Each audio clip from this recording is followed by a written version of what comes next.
Домот значи се. Привет, меня зовут Галя. Здраво, се викам Галија и сакам да ви го покажам станот кој го најдовме откако 3 месеци живеевме во прифатилиште за бездомници. Ова е нашата кујна. Пресрекни сме што имаме кујна. Се уште немаме мебел, но имаме душек, а куферите ни служат како масички.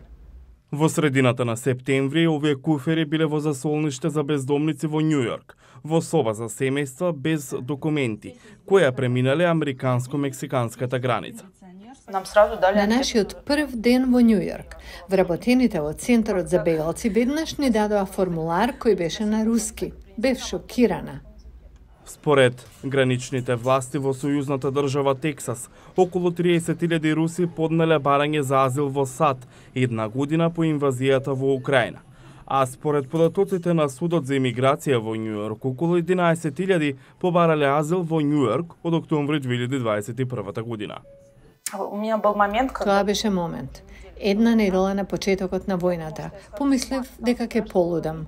Беше страшно да се зборува гласно.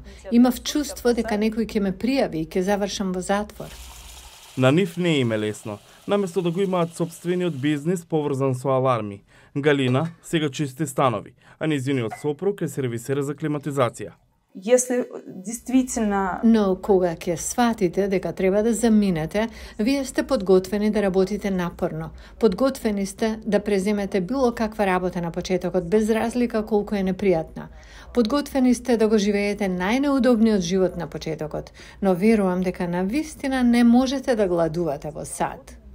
Да се најде место за живење без кредитна историја или документи бил вистински предизвик, но по 3 месеци во засолништето, семејството најде дом во Бронкс.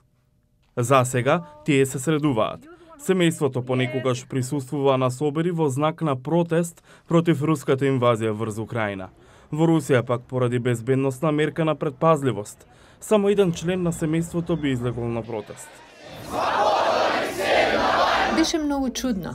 Таму бевме сите заедно. Во Русија пак одлучувавме кој ќе оди, дали јас или мојот сопруг, бидејќи некој требаше да биде со синот во случај да се случи нешто. Чувството кога не се плашиш од полицајци многу значи.